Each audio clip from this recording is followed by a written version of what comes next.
Talk about getting a story half right. The Washington Post right-hand-led story on Sunday, July 22, reports that the lack of immediate progress from Secretary of State Mike Pompeo's talks in Pyongyang last week has frustrated the president, who has fumed at his aides in private even as he publicly hails the success of the negotiations. What the story got right was that negotiating denuclearization will take patience. Pompeo, with the support of President Trump, has been trying to get that message across ever since July 1, when National Security Advisor John Bolton told Face the Nation that Pompeo will be discussing a plan with the North Koreans on how to dismantle all of their WMD and ballistic missile programs in a year. Bolton's timeline turned denuclearization into Mission Impossible. What the Post story got wrong was not bothering to report whether Pompeo was authorized to put any offers as well as demands on the negotiating table and, if not, whether the failure to do so caused the North to respond the way it did. The Post quoted liberally from skeptics and opponents of negotiations in and out of the Trump administration. It cites a half-dozen White House aides, State Department officials and diplomats as sources. How many of the unnamed White House aides are close to Bolton? How many of the other insiders have had any experience negotiating with North Korea? The story said, U.S. negotiators have faced stiff resistance from a North Korean team practiced in the art of delay and obfuscation. When officials met in early June with Pompeo's interlocutor, Kim Yong-chul, to arrange his visit, Kim said he was authorized only to receive a letter Trump had written to Kim Jong-un. When U.S. officials tried to raise substantive issues, Kim Yong-chul resisted and kept asking for the letter.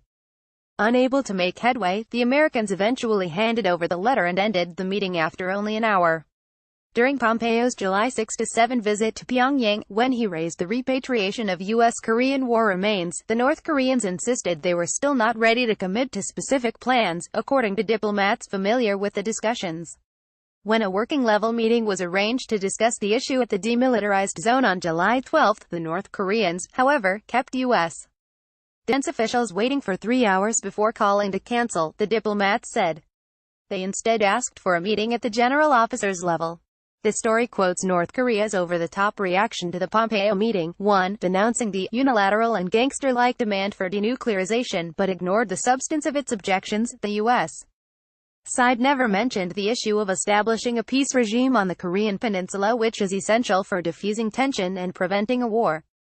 It took the position that it would even backtrack on the issue it had agreed on to end the status of war under certain conditions and excuses.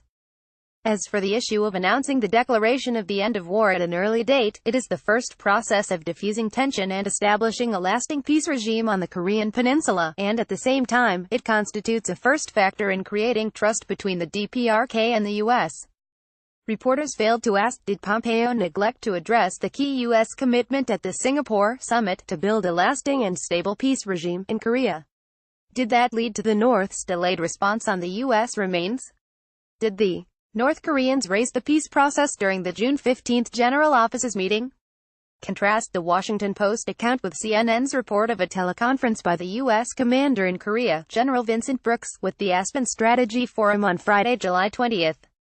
Despite all the talk about lack of progress, he noted that the peninsula had gone now 235 days without a provocation, and that he had seen a slowdown in the operating tempo of North Korean armed forces. We've seen some changes in terms of how much time they're spending in the field.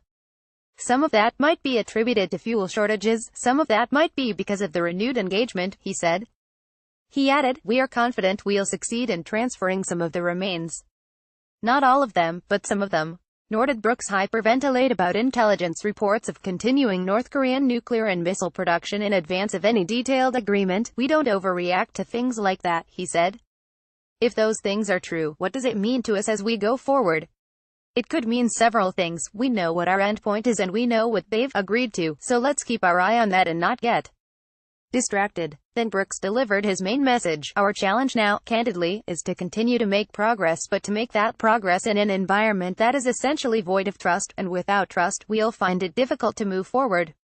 So, building that trust while that pressure continues and while the efforts for diplomacy continue is the order of the day. In many ways, the lack of trust is the enemy we now have to defeat. The North needs to take viable action to back up Kim Jong-un's summit commitment to denuclearize, Brooks said, but he emphasized that building trust was not a job for the North Koreans alone. There has to be demonstrable action in that direction, or we cannot be satisfied and we probably can't be friends, and we probably won't be at peace, Brooks told the audience. So, we have to see something moving in both directions simultaneously in order to get us there. That's called diplomatic give and take, and whatever the impatience in some parts of Washington, it will take time.